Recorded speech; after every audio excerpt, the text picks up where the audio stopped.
Ouais, juste avant de commencer le débrief, je vous rappelle qu'il faudrait que vous vous abonniez à Team Motorsport, c'est important, il faudrait que j'atteigne les 1000 abonnés au plus vite, on est à 645, c'est déjà pas mal, mais l'objectif c'est 1000 abonnés le plus rapidement possible.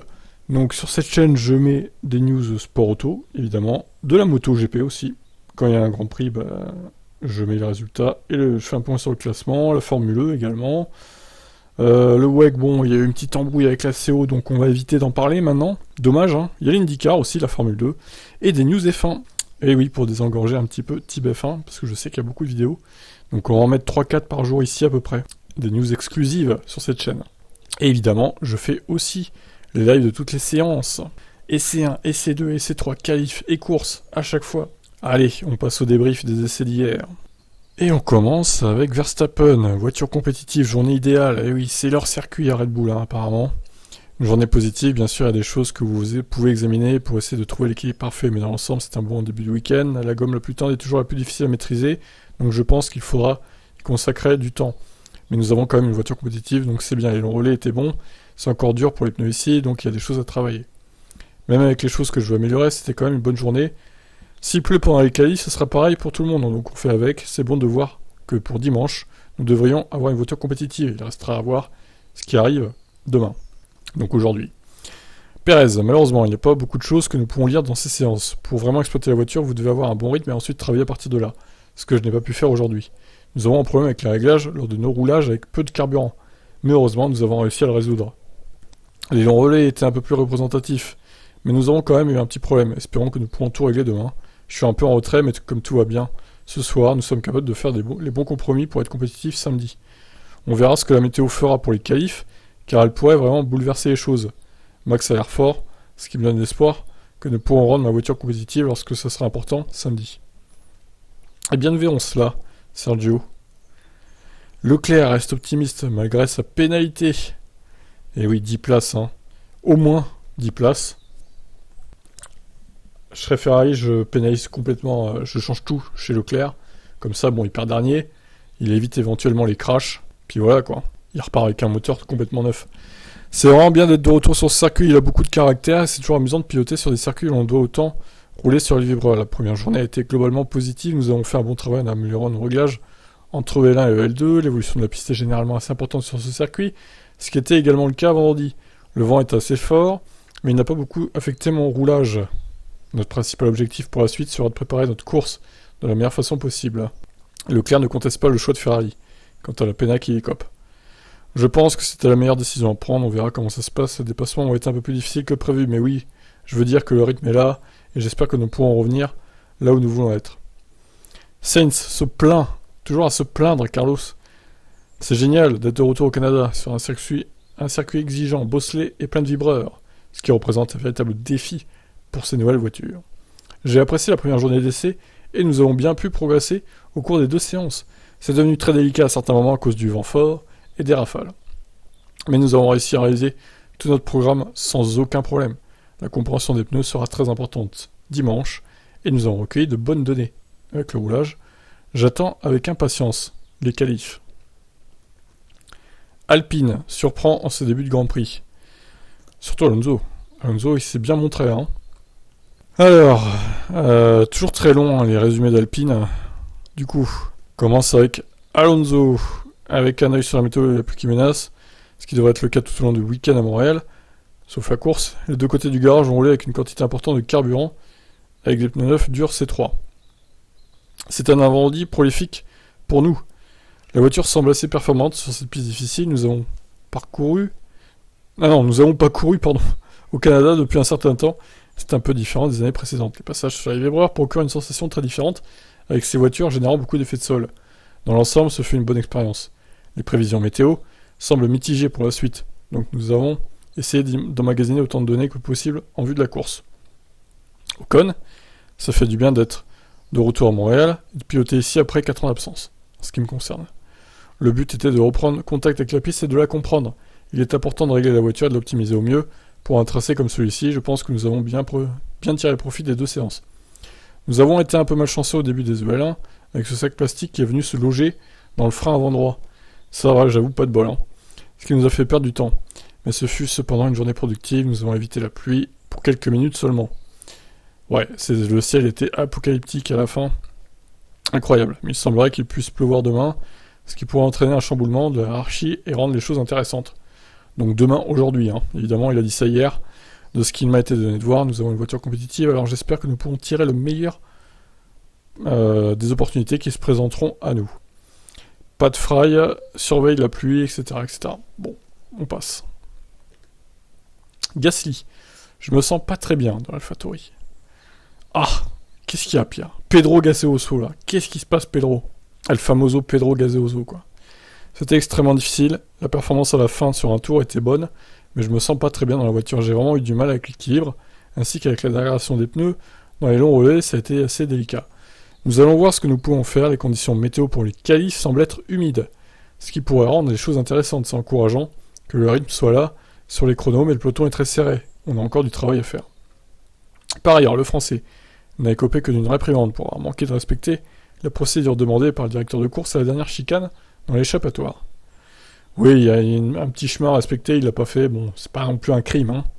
C'est la première fois que je pilote ici au Canada, et je dois dire que j'aime vraiment cette piste, j'ai beaucoup apprécié, c'était vraiment amusant. Déclare Tsunoda, hein. Évidemment pas Gasly, c'est pas la première fois. Rapidement, durant les EL1, après seulement 3 ou 4 tours, nous avons été capables d'être dans le rythme, donc c'est positif. C'est bosselé ici, mais aussi technique, donc j'ai juste besoin de continuer à augmenter le rythme dans la prochaine séance d'essai, et d'en apprendre plus sur cette piste. Tsunoda s'élancera dernier à cause d'un quota moteur dépassé, et il explique n'avoir travaillé que pour la course. Nous avons évidemment la pénalité ici ce week-end, donc nous sommes concentrés sur des relais plus longs pour nous préparer pour la course de dimanche, et nous espérons que nous pourrons progresser. Très bien, Yuki. Eh ben, AlphaTauri à voir, hein. Ils ont pas l'air... ils ont l'air moins en forme qu'à Bakou, pour le coup. Mais bon, attendons de voir la suite des événements. McLaren s'installe timidement dans le top 10 au Canada. Une journée difficile. Je dirais qu'elle est positive car nous avons fait une grande partie de ce que nous voulions faire, mais pas tout, indique Norris. Nous avons eu quelques problèmes, donc je n'ai pas pu rouler autant que je le voulais. Nous sommes un peu rentrés sur certaines choses, surtout sur les longs relais. En dehors de ça, la voiture est dans une forme plutôt raisonnable. Nous avons évidemment du travail à faire avec des voitures beaucoup plus rapides devant nous. Mais à part ça, c'est positif. On va continuer à nous améliorer durant la deuxième journée. Ricciardo était quant à lui heureux de pouvoir retrouver le circuit Gilles Villeneuve. Ce circuit m'a vraiment manqué. Après ne pas être venu ici pendant quelques années, il est tellement amusant, j'ai apprécié piloter. Il est génial, l'un des meilleurs à mon avis. Je suis d'accord, il est très bien le Montréal. Hein. Pour y avoir beaucoup roulé sur les jeux vidéo, il est cool, hein, franchement. Je pense que nous sommes entrés dans le rythme assez rapidement et nous avons montré des signes encourageants. On verra ce qui se passe avec la météo. Et nous verrons ce qui se passe avec la météo, mais je pense que nous avons eu la chance d'avoir une première journée sèche et on verra ce qui se passe demain. Ça pourrait être complètement différent, mais je pense qu'on a connu un départ solide. J'espère que nous pourrons faire quelques ajustements et trouver un peu plus de vitesse cette nuit. Dans l'ensemble, c'est un vendredi agréable, donc je suis heureux d'être de retour au Canada. Bottas, encore en proie à des problèmes sur son Alfa Romeo. Terrible pour Valtteri, je pense que c'est un problème électronique. Quand je descendais à rapport, la voiture passait au point mort. Nous n'avons pas trouvé la raison exacte à cela, ils n'ont pas pu régler le problème pendant la séance, donc c'est décevant. Nous trouverons des solutions, mais ce n'est pas idéal. Nous avons besoin de commencer à vivre des journées propres, avec moins de problèmes, et nous travaillerons sur cela aussi dur que possible en espérant que demain tout ira mieux. Nous avons quelques anciennes pièces aéro sur la voiture, donc je pense qu'on fera mieux demain, mais sur le plan mécanique, nous avons trouvé de bons réglages, mais les temps autour sont difficiles à analyser après cette journée. La météo pourrait jouer un rôle, mais elle ne fait pas peur à Bottas. Je pense que les conditions seront mitigées. Ça rend tout ça plus excitant. Ça apporte des opportunités, mais ça ne m'intéresse pas. On doit d'abord faire rouler la voiture, et ensuite on verra. Très bien. En EL1, on avait davantage de choses à venir, et en EL2, je pense que notre position ne montre pas où nous sommes, déclare Zhou, car on est toujours un peu plus rapide le samedi que le vendredi. J'étais heureux aujourd'hui, car quand on est 16ème, normalement, c'est une position moyenne, mais il nous manque 3 ou 4 dixièmes face à ceux de devant. Mais ici, c'est un seul dixième. J'ai l'impression que tout le monde est regroupé. Ce n'est pas un mauvais vendredi, on pourra faire mieux samedi avec un package plus récent. C'est un circuit difficile, similaire à Melbourne en matière de niveau de grippe. Au début des EL1, c'était très glissant, mais je me mets dans le rythme, j'essaie d'attaquer les vibreurs de manière agressive, sans perdre la voiture. Il y a encore du travail avant les qualifs. On poursuit avec As, une première journée sans gros problème. Magnussen et Mick Schumacher se plaisent au Canada. C'est bon d'être de retour au Canada, nous avons eu un vendredi plutôt normal, il n'y a pas eu de problème. Comme d'habitude, il y a beaucoup à regarder, beaucoup à étudier. J'ai hâte d'être samedi. Je pense qu'avec la météo, ça pourrait être intéressant. Mick Schumacher a pris du plaisir à rouler au Canada. Un circuit qu'il découvrait devant un public très enthousiaste de voir les faire revenir ici. C'était très amusant, les fans étaient incroyables, ils étaient là toute la journée. On a eu des EL1 difficiles, mais de bons EL2, dans le sens où nous sommes passés à travers tout. La voiture est à nouveau assez rigide, donc nous verrons comment cela affecte mon dos à la fin de la course, mais dans l'ensemble, la voiture se sentait plutôt bien. La piste est assez glissante, je ne sais pas si c'est normal, donc nous verrons l'année prochaine si c'est le cas. Mais c'est bien d'être ici, bien d'acquérir de l'expérience, et je suis impatient de reprendre la piste. Mais peut-être que tu ne seras plus là l'année prochaine, très cher Mick Schumacher. Eh oui. Allez, on enchaîne avec Williams, du coup. Une bonne journée, malgré une mauvaise direction pour Albon. Ce n'était pas une mauvaise journée pour nous, nous avons fait du bon travail. Nous avons encore des choses à trouver, je pense qu'en EL2, nous avons peut-être pris la mauvaise direction. Mais nous avons de bonnes données à examiner et nous trouverons un équilibre entre les deux. Latifi dispute son premier Grand Prix du Canada à domicile. La première journée s'est déroulée sans problème. C'est évidemment un sentiment très spécial de commencer le week-end de mon Grand Prix national et de piloter devant les fans locaux. Honnêtement, j'ai senti beaucoup de soutien dans la préparation et ça s'est poursuivi en ce début de week-end. Sur la piste, le rythme de la voiture a été difficile. Nous manquons de perfo et je dois encore essayer d'en extraire plus. On doit continuer à travailler durant la nuit pour essayer de trouver quelques gains pour samedi que tu ne trouveras pas. J'ai pas envie de vous spoiler, mais il ne les trouvera pas, Nicolas. C'est dommage. Quand c'est que ça dégage, Latifi? J'espère dès cette année. D'ailleurs, je remarque qu'Alfa Romeo, ils ont repris leur couleur d'avant. Ils ont plus le drapeau italien vert, là. Pourquoi ils l'ont utilisé qu'à Bakou? C'est étonnant. Alors, malgré son 4ème temps en EL2, Vettel doit rester réaliste chez Aston Martin. Regardez Oscar Piastri dans l'Alpine. C'est un circuit difficile à maîtriser, surtout après quelques années d'absence. J'ai perdu la voiture à plusieurs reprises à l'approche de virage 1, mais dans l'ensemble, la voiture s'est plutôt bien comportée. Cependant, nous devons être réalistes en ce qui concerne les qualifs. Nous nous améliorons tout le temps, mais nous avons encore du travail à faire. En gros, il était avide, quoi. Samedi pourrait être délicat, les conditions étant imprévisibles tout le week-end. Il semble que ce sera une autre journée, oui, humide et sèche. Je suis impatient de voir ce que le temps nous réserve. Alors, pour le samedi, c'est plutôt humide et pas trop sèche, hein, la journée, du coup, Sébastien. Après, on verra, ça va peut-être changer, mais bon. Stroll. Formidable de retourner à Montréal, ma course à domicile, car nous ne sommes pas venus ici depuis quelques années.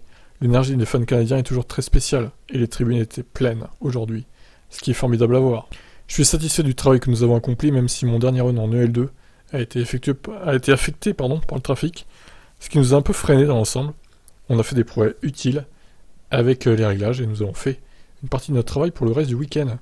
On doit juste attendre de voir ce qui se passe avec la météo maintenant. A noter que, comme Gasly, les deux pilotes Aston Martin ont été réprimandés, pour la même raison que lui, après avoir raté la chicane à la fin du tour, ils ne sont pas totalement passés à gauche du plot, à la sortie du virage, comme l'impose notre directeur de course Eduardo Freitas.